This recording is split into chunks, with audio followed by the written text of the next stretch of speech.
Opiidii fi gaaddisni saba Oromoo waboon tarkaanfii guggubduu waraana biltsiginnaa irratti fudhatu jabeessee itti fufuun diina du'aa fi madoon adabaa jira. Gochi waraana bilisummaa Oromoo maqaa duula Ijibbaataatiin kaaba impaayirichi irraa Oromiyaa irratti faashistoota isaa kan bobbaase PP'n waraana aanaa Amboo gandoota Waddeessaa irraa sochii taasisaa turan amajjii 9/2023 sa'a booda sa'a 10:30 irratti qallaba geessanii osoo deebi'anii ganda karaa bakka adda addaatti haxxee hidhuun haleelaa ture. Haxxee duraa ganda karaa bakka addaa Saalan jedhamutti yoo haleeluu humnoota konkolaataa irraa ittisa gochuuf yaa'an du'aa fi madoon adabeera. Haxxee biraa ganda Galaan Waddeessaa bakka addaa Baagloo fi Dhagaa Adiitti lolameen gaagama cimaa ergamtoota PP irraan ga'ameera. Humna reebduu ganda Dikiitii humna ba'ee ganda Diikii bakka addaa Oburritti haxxee hidhuun faashistoota madoo fi du'aan adabeera. Amajjii 10/2023 aanaa Ilfaat kan ba'ee ganda Goomassaa Saaxootti baaruuda ulchisee ofirraa deebiseera. Walumaa galatti lola kanaan humna PP 9 battalatti waajjisuu 11 madoo cimaan adabeera.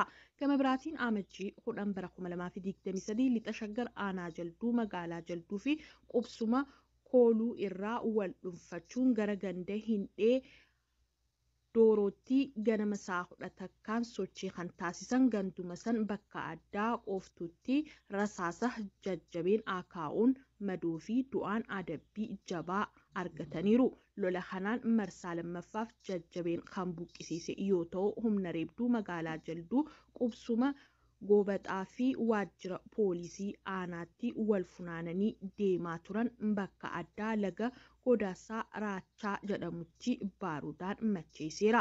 Walumaa galatti lola kanaan humna PP 25 battalatti biyyoo yoo siphachiisu 33 madoo cimaan adabeera. Gama meeshaatiin qawwee keemii 14 keemii turkii 3 hidhannoo guutuu waliin dugda diinaa irraa hekee mooraa qabsoo Oromoof galii taasiseera. Gochi waraana bilisummaa Oromoo hidhamtoota siyaasaa mana hidhaa godina Gujii lixaa magaalaa Bulee Horaa cabsuu baasee barumsa kennee fi maatiitti deebiseera. Golee Oromiyaa mara keessatti gootichi abdii sabaa waboon mooraa gabroonfataa raasaa buqqisuun injifannoo boonsaa galmeessaa kan jiru yoo ta'u opereeshinii magaalota aanotaa fi gandoota Oromiyaa hedduu keessatti adeemsisaa jiruunis sabboonota ilmaan Oromoo murni PP maqaa garaagaraa itti maxxansanii mana hidhaatti funaanan hiraarsaa jiran mana hidhaa gabroonfataa cabsee seenuun bilisa baasee jira. Kanumaan wal qabatee leencichi waraana bilisummaa Oromoo zoonii kibbaa godina Gujii lixaa magaalaa Bulee Horaa seenuun waraana gabroonfataa hedduu haxaa'ee biyyootti erga dabalee booda hidhamtoota siyaasaa ergamtootni biltsiginnaa godinicha keessa sabaasabuun mana hidhaa godinichaatti funaanee gidirsiisaa ture 600 baasuun marii fi gorsa bal'aa erga kanneef booda gara maatiitti deebisuu dubbate. Dhaggeeffattoota keenya qophii sagalee waraana bilisummaa Oromoo har'aaf qindeeffanne kanneen turanii waan hordoftaniif galatooma. Gabroonfataan kufaa bilisummaan dhiigaan dhufa. Lolli hanga bilisummaa itti fufaa injifannoon uummata Oromoof.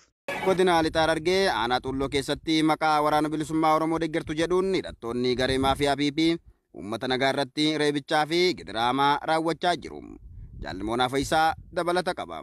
Dararamni ilmaan Oromoo irratti garee maafiyaa PP'n adeemsifamaa jiru daangaa darbuun Oromiyaa golee hunda keessatti ajjeechaa saamicha buqqaatiidhaa fi reebicha namoota nagaa irratti geggeessuun uummanni bal'aan utubaa impaarettii ta'e Oromoon dachee isaa irratti kabaja dhabuun sirna dhufaa darbaan jiruu gadadoof akka saaxilamu taasisanii jiru. Murni dheebuu aangoof jecha guyyaa guyyaan ilmaan haadhayyeessa akka barbaadetti dararu kun godina Lixaa Harargee aanaa Xulloo gandoota akka Dildila, Lubbuu Qaqqab, Afteer Dajanii fi magaalaa Irnaa keessatti namoota nagaa siyaasa kam keessayyuu quba hin qabne lafa hojii isaaniitti itti dhaqanii waraana bilisummaa Oromoof nyaata geessitu jechuun reebicha hamaa irratti geggeessuun miidhaa qaamaa irraan ga'anii jiraachuu maddeen himaniiru. Mahammad Abubakarii fi Mahammad Bakar kanneen jedhaman reebicha hamaa irratti raawwachuun du'aa fi jireenya gidduutti kan argaman yoo ta'u bulchiinsa magaalaa Irnaa keessattis reebichi hammaachuu dubbatu. Waraanni heddumminaan gara gandoota kanaatti imalanii jiran kun hawaasuma nagaa karaa isaanii deeman qabanii qorannoo garaa irratti geggeessuun kan reeban yoo ta'u, addatti namni hawaasa nagaatti waraana fiduun dararsiisaa jiru Aschaaloo Taaddasaa Warquu nam jedhamu ta'uu dubbatu. Magaalaa Irnaa keessatti sochii namaa fi geejjibaa sa'a 12 booda dhorkamuun hawaasni tajaajila dhabuun rakkachaa jiraachuu fi baajaajota socho'an ammoo konkolaachiftoota isaanii reebaniidha akka jiran maddeen dabaluun ibsaniiru. Gootichi waraana bilisummaa Oromoo hidhamtoota siyaasaa mana hidhaa godina Gujii Lixaa magaalaa Bulee Horaa cabsuun baasee barumsa kennuufiin maatiitti deebise.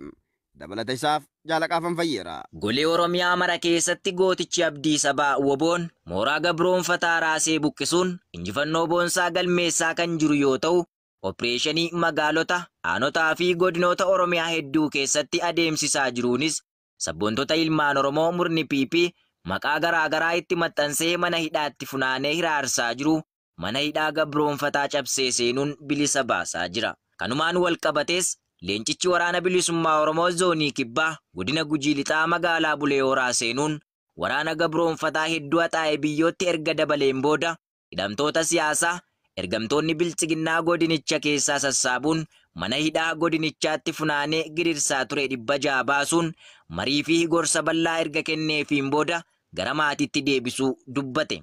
Hidhamtoota waraanni bilisummaa Oromoo bilisa baase keessaa hidhamaan Woboon haasofsiise tokko yaadasaa akka kennetti murni faashistii Itoophiyaa waraana bilisummaa Oromoo soorta jechuun shiraan fidee mana hidhaatti erga na darbateen booda badii tokko malee ragaa shiraan irratti funaanuun hidhaa waggaa 18 natti murteessanii as keessatti na dararaa jiru jedhe. Itti dabaluunis mana sirreessaa nuti keessaa baane keessaa hidhamtoonni dhiiraa 1800 fi dhalaan 200 kan turan ta'uu dubbachuun hedduun isaanii hidhaa umurii dheeraa maqaadhuma Woboo deggertu jedhuun itti murtaa'e miira abdii kutannaatiin ta'anii du'a eeggachaa kan jiran ta'uu dubbateera. Xumura irrattis hidhamaan bilisa ba'e kun akka jedhetti tarkaanfii Woboon humna diinaa irratti fudhatee bilisa isaan baaseen hidhamtoonni hiikaman hundinuu gammachuu guddaa qabaachuu kan ibsanii fi Woboon dhuguma abdii uummata Oromoo akkasumas gaachana sabaa cunqurfamtootaa ta'uu isaa nutti agarsiiseera jechuun dubbataniiru. Godina Lixa Wallaggaa aanaa mana Sibuu keessatti waraana bilisummaa Oromoo waliin hariiroo qabdu jechuun waraanni PP jiraattota hidhaatti funaanaa jiraachuun dhaga'ame. Jaaliraan Gameessaa guutuu gabaasa kan akka taanutti siniif dhiyeessiti. Akkuma Oromoon kan dandeessuudhaan jennaan gowwaan galeeniitiidhaan jedhu sana waraanni PP waraana akka isaan meeshaa baatee isaan lolu adda waraanatti dhiisanii baqachuun uummata haala hadhooftuu keessa jiru isaa mo'achuuf carraa akka tuqeetti deebi'anii Woboo waliin hariiroo qabda jechuun hidhaa ajjeesaa fi hiraarsaa kan jiran yoo ta'u, gochi waraana sirnichaan taasifamaa jiru kunis Oromiyaa goleewwan mara keessa jabaachaa jiraachuutu himama. Amajji 8/2023 irraa eegaluun hidhaan bifa haaraatiin aanaa mana Sibuu magaalaa Mandii keessa waraana PP'n eegalee jiraachuu jiraattonni kan dubbatan yoo ta'u, magaalattii keessa gandoota akka Olaan Komee, Dachaa Haphalaa, Istaadeemii fi Daakkoo jedhaman keessaa qabamanii mana hidhaatti darbatamaa jiru. Guyyuma wal fakkaataa kanattis gandoota kana irraa namoonni 16 qabamanii waraana sirnichaan hidhamanii kan jiran yoo ta'u, namoota hidhaman keessaa kanneen maqaan ammaaf nu qaqqabe Lammii Mokonnon, Biraanuu Beekan, Obbo Biraanuu Eebbaa, Barsiisaa Fiqiruu Daannoo, Obbo Abbabee Dhufeeraa, Obbo Malaakuu Fiqaaduu fi Obbo Beekamaa Tarrafuu kan jedhaman ta'uun barameera. Waraanni murna bilxiginnaa godina Qellem Wallaggaa magaalaa Dambidolloo irraa gara Anfillootti socho'aa turan daandii irratti namoota reebaa turuun dhaga'ame.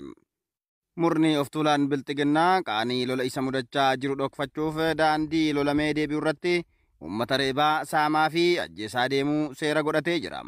Qajeelfamaa nama tokkoon kan bobba'an waraanni faashistii PP aanaa Anfilloo gooticha waraana bilisummaa Oromoon dhuunfatamee deebisanii qabachuuf humna qabaniin kaleessa amajjii 10/2022 magaalaa Dambidolloo irraa bobba'anii turan.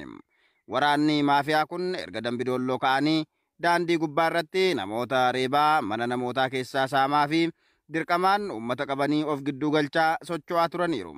Humni sodaatee bakka waraana bilisummaa Oromoo jiru iyyaafachaa fi erga dhaga'ee irraa cabsaa deemu kun lafa gabaabduu sa'a dheeraa deemuun magaalaa Ashii kan ga'e yoo ta'u, achittis uummataan isintuu waraana bilisummaa Oromoo fidee fi waliin taatanii caasaa keenya diigdan akkasumas jibbinsa guddaa nurraa qabdu jechuun dhukaasaan magaalaa Goolaa fi uummata dirqamaan reebanii mana bansiisaa turuun baramee jira.